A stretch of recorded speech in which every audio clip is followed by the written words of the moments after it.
ഈ പരിപാടി ഉദ്ഘാടനം ചെയ്യുന്നതിന് വേണ്ടി ബഹുമാന്യനായ ആസാദനെ ക്ഷണിച്ചുകൊണ്ട് ഞാനെന്റെ വാക്കുകൾ ഉപസിക്കുന്നു.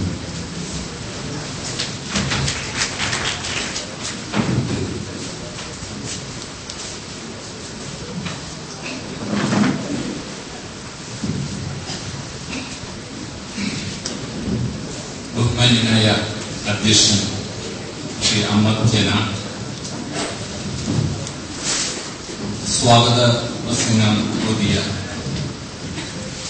സി കെ സുബൈർ സാഹിബ്,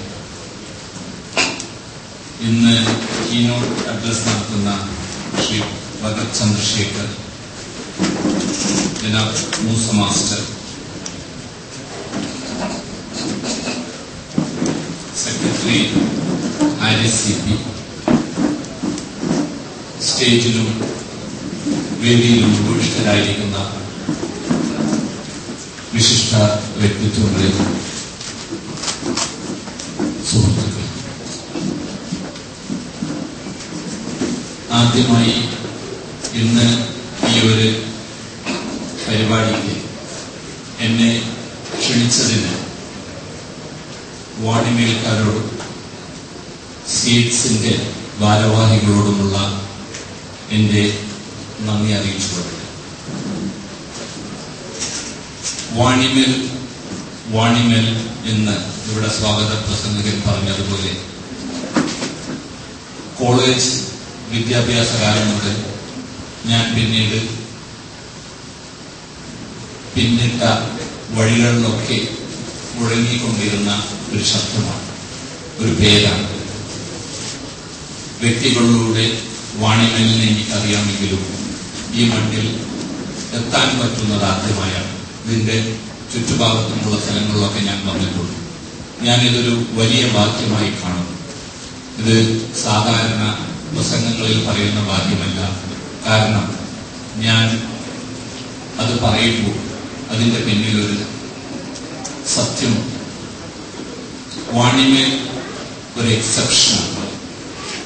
കേരളത്തിലെ ഗ്രാമങ്ങളെ എടുത്തു നോക്കിയാൽ, അല്ലെങ്കിൽ കേരളത്തിലെ സമൂഹങ്ങളെ എടുത്തു നോക്കിയാൽ വാണിമേലിന് ഒരു പ്രത്യേകതയുണ്ട്. മറ്റ് പഞ്ചായത്തുകളിൽ നിന്നോ മറ്റ് ഗ്രാമങ്ങളിൽ നിന്നോ വ്യത്യസ്തമായ എന്തോന്ന് വാണിമേലിനുണ്ട്. ചരിത്രത്തിൽ നോക്കിയാൽ നമുക്കറിയാം, റസൂൽ തിരുമേനിയുടെ സഹാബ്യമായിരുന്ന ഒരാളുടെ കാൽപ്പാട് അതിഞ്ഞ പ്രദേശമാണ് ഇതെന്ന് പറയുന്നുണ്ട്. എത്രമാത്രം അതിൽ വാസ്തവമുണ്ടെന്ന് എനിക്കറിയില്ല. പക്ഷെ പിന്നീട് ടിപ്പു സുൽത്താന്റെ യാത്രക്കിടയിൽ ആ പാദങ്ങൾ സ്പർശിച്ച ഒരു പ്രദേശമാണ് വാണിമേൽ എന്നുള്ളത് സത്യമാണ്. അത് ചരിത്രത്തിൽ രേഖപ്പെടുത്തിയിട്ടുള്ളതാണ്. അതിലൊക്കെ ഉപരിയായി വാണിമേലിന്റെ പ്രാധാന്യം ഞാൻ കാണുന്നത് ഇവിടെ കേരളത്തിന്റെ മറ്റു പ്രദേശങ്ങളിൽ, അല്ലെങ്കിൽ ഇവിടെയുള്ള ഭൂരിപക്ഷ ഒരു പ്രധാനപ്പെട്ട സമുദായമായ മുസ്ലിംകളിൽ കേരളത്തിന്റെ മറ്റു ഭാഗങ്ങളിൽ വിദ്യാഭ്യാസം വെളിച്ചം വീശുന്നതിന് എത്രയോ മുമ്പ് വാണിമേലിൽ അത് സംഭവിച്ചു എന്നുള്ളതാണ്. ഇവിടെ ഒരു ഭാഗ്യമാണ് വന്നത് എന്ന് ഞാൻ പറയാൻ കാരണം, ഈ സ്കൂളിന് തന്നെ 100ഓളം വർഷത്തെ ചരിത്രമുണ്ടെന്ന് പറയുമ്പോൾ വിദ്യാഭ്യാസ രംഗത്ത് വാണിമേൽ കേരളത്തിന്റെ മറ്റു പ്രദേശങ്ങളുടെ എത്രയോ മുന്നിലാണ് എന്നുള്ളതിന്റെ ഏറ്റവും വലിയൊരു തെളിവാണ്. അതൊരു വലിയ ഭാഗ്യമായി ഞാൻ കാണുന്നു. ആ ഒരു പ്രദേശത്ത് വരിക എന്നുള്ളത് വലിയൊരു ഭാഗ്യം തന്നെയാണ്. എനിക്കൊരുപാട് വാണിമേൽക്കാരും പരിചയക്കാരും. ഞാൻ ഫറൂഖ് കോളേജിലാണ് പഠിച്ചത്. ഇന്ന് അവരിൽ പലരും എന്നെ വന്ന് പരിചയപ്പെടുകയുണ്ടായി. ഞങ്ങളൊക്കെ അന്ന് ഫറൂഖ് കോളേജിൽ പഠിക്കുമ്പോൾ തമാശയായി പറയാറുണ്ട്, വാണിമേലിൽ അല്ലെങ്കിൽ നാദാപുരത്ത് അല്ലെങ്കിൽ കുറ്റ്യാടി കല്ലാച്ചിയിൽ ഉള്ള ആൾക്കാരെ പേരെടുത്ത് വിളിക്കാൻ വളരെ എളുപ്പമാണ്. കാരണം 4 പേര് അറിഞ്ഞാൽ മതി. മുയ്തു, സൂപ്പി, അമ്മദ്, കുഞ്ഞമ്മദ്. ഈ 4 പേരിൽ ഒതുങ്ങുന്നു വാണിമേൽക്കാരുടെ ആകെയുള്ള പേര് എന്നുള്ളത്. ഏകദേശം ഒരു 73-ലാണ് ഞാനൊക്കെ ഫറൂഖ് കോളേജിൽ പഠിച്ചത്.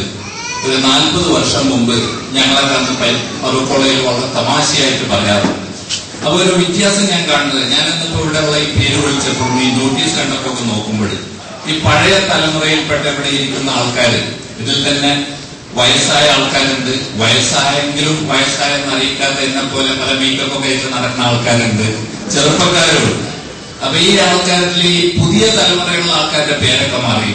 ഇപ്പൊ പിന്നെ സുബേറിനെ പോലെയുള്ള ആൾക്കാര്, അല്ലെങ്കിൽ ഹാരിസിനെ പോലെയുള്ള ആൾക്കാരൊക്കെ പേര് മാറി. അപ്പൊ കുഞ്ഞമ്പത്, അമ്പത്, അല്ലെങ്കിൽ ആ പേരുകളൊക്കെ മാറിക്കഴിഞ്ഞു. സൂപ്പി, അങ്ങനത്തെ പേരൊക്കെ. ഇത് തമ്മിലുള്ള കോമ്പിനേഷനാണ്. പിന്നെ ആകെയുള്ള ഒരു വ്യത്യാസം പണ്ടുണ്ടായിരുന്നത് സൂപ്പി എന്നത് ചിലപ്പോ കുഞ്ഞി സൂപ്പിയാകാം, അല്ലെങ്കിൽ കുഞ്ഞമ്മതാകാം. അങ്ങനെ ചെറിയ ചെറിയ വ്യത്യാസങ്ങളെ പണ്ടുണ്ടായിരുന്നു. ഒന്ന് പേര് തന്നെ മാറിപ്പോയി, പഴയ പേരുകൾ അധികം കാണില്ല. അപ്പോ ആ ഒരു സുഹൃത്ത് വലയം ഇന്നും ഫറൂഖ് കോളേജിൽ നിന്ന് സ്ഥിരമായി ബന്ധപ്പെടുന്ന ഒരുപാട് പേര് അന്നത്തെ ആൾക്കാരുണ്ട്. അതുകൂടാതെ ഗൾഫിൽ പോയി കഴിഞ്ഞതിന് ശേഷം ഒരുപാട് വാണിജ്യക്കാർ ഗൾഫിലുണ്ട്. അവരിൽ വലിയൊരാൾക്കാർ, വലിയൊരു സുഹൃത്ത് വലയം എനിക്കുണ്ട്. ഇന്നിവിടെ എത്താൻ പറ്റാത്ത ഖേദം എന്നെ വിളിച്ചറിയിച്ച CVM വാണിമേൽ പോലെ ഈ ഗൾഫില് വാണിമേലിനെ കുറിച്ച് പറയാൻ അധികം ആൾക്കാർ വേണമെന്ന് എനിക്ക് തോന്നുന്നില്ല. CVM വാണിമേൽ പോലെ ഒരാളുണ്ടായാൽ മതി. അദ്ദേഹം ഭാര്യയോട് ഒരു പരിചയപ്പെടുമെന്ന് പറഞ്ഞിരുന്നു. ഇവിടെ അദ്ദേഹത്തിന്റെ ഭാര്യ നമ്മുടെ ഈ ഒരു സദസ്സിൽ വരുമെന്ന് പറഞ്ഞിരുന്നു. അപ്പൊ അതേപോലെ ഒരുപാട് സുഹൃത്തുക്കളുണ്ട്. അപ്പൊ അത് ഒരു ഭാഗം. ഈ പ്രദേശത്തിന്റെ പ്രത്യേകതയെ കുറിച്ച് ഞാൻ പറഞ്ഞു. ഇതിനൊരു വലിയൊരു മാനമുണ്ട്. നാം ഇവിടെ നടക്കുന്ന ഈ പ്രവർത്തനത്തിനും ഒരു മാനമുണ്ട്. കാരണം നമുക്കറിയാം, ഇന്ത്യയിൽ നിന്നൊരു മാറ്റത്തിന്റെ ഒരു മാറ്റൊലി കേട്ടുകൊണ്ടിരിക്കുകയാണ്. ഒരു കുതിച്ചു ചാട്ടത്തിന് വേണ്ടി നാം തയ്യാറെടുത്തുകൊണ്ടിരിക്കുകയാണ്. അടുത്ത 10-15 വർഷം കഴിഞ്ഞാൽ ലോകത്തിലെ ഏറ്റവും വലിയ ശക്തികളിൽ ഒന്നായി മാറും ഇന്ത്യ എന്നുള്ളത് ലോകം മുഴുവൻ അംഗീകരിച്ചുകൊണ്ടിരിക്കുകയാണ്. കഴിഞ്ഞ 3-4 മാസം കൊണ്ട് ലോകത്തിലെ ഏറ്റവും പ്രധാനപ്പെട്ട നേതാക്കൾ, അമേരിക്കൻ പ്രസിഡന്റും ഫ്രാൻസിന്റെ പ്രസിഡന്റും ചൈനയുടെ പ്രധാനമന്ത്രിയും റഷ്യയുടെ പ്രധാനമന്ത്രിയും അതേപോലെ എല്ലാവരും തന്നെ ഇന്ത്യയിലേക്ക് വന്നുകൊണ്ടിരിക്കുന്നത് കാണിക്കുന്നത് നമ്മുടെ രാജ്യത്തിന്റെ പ്രസക്തി ലോകത്ത് വളർന്നുകൊണ്ടിരിക്കുന്നതാണ്. ഇത് നമുക്കൊക്കെ വളരെ ആത്മാഭിമാനം ഉണ്ടാക്കും. ഒരു ഇന്ത്യക്കാരനെന്ന നിലയിൽ ഇതിൽ കൂടുതൽ സന്തോഷിക്കാൻ മറ്റെന്തു വേണം? ലോകത്തിലെ ഏറ്റവും ശക്തമായ 3-4 രാഷ്ട്രങ്ങളുടെ കൂട്ടത്തിൽ ഇന്ത്യയെ പ്രധാനപ്പെട്ട രാജ്യങ്ങളൊക്കെ എണ്ണുമ്പോൾ ഇതിൽ കൂടുതൽ നമുക്ക് സന്തോഷിക്കാൻ എന്തു വേണം? പക്ഷേ അതോടൊപ്പം തന്നെ വളരെ ദുഃഖകരമായ ഒരു സംഭവം, ഒരു യാഥാർത്ഥ്യമുണ്ട്. ഇതൊരു ഇൻക്ലൂസീവ് ഗ്രോത്ത് കൂടി ഇതിന്റെ കൂടെ വരണം. ഇത് ഒരു വിഭാഗത്തിന്റെ മാത്രം കുത്തകയായിട്ടുള്ള ഒരു വളർച്ചയായിരിക്കും. നമ്മളുടെ ഗ്രാസ് റൂട്ട് ലെവലിൽ, ഗ്രാമങ്ങളിൽ ഈ ഒരു വളർച്ച അത് അവിടെ നിന്ന് തുടങ്ങി. ഡൽഹിയിലോ തിരുവനന്തപുരത്തോ അല്ലെങ്കിൽ ബോംബെയിലോ മദ്രാസിലോ ബാംഗ്ലൂരോ ഈ വളർച്ചയുണ്ടായതുകൊണ്ട് കാര്യമില്ല. ഇന്ത്യയിലെ സാധാരണക്കാർ വസിക്കുന്ന ഗ്രാമങ്ങളിൽ നിന്നും വാണിമേൽ പോലെ അല്ലെങ്കിൽ നാം ഇവിടെ കാണുന്നത് ഗ്രാസ് റൂട്ട് ലെവലിൽ ഇന്റർവെൻഷൻ നടത്തിക്കൊണ്ട് എങ്ങനെ ജനങ്ങളെ ഈ ഒരു വലിയ കുതിച്ചുചാട്ടത്തിന്റെ പങ്കാളികളാക്കാം എന്നുള്ളതിന്റെ ചർച്ചയാണ് ഇന്നിവിടെ നടക്കുന്നത്.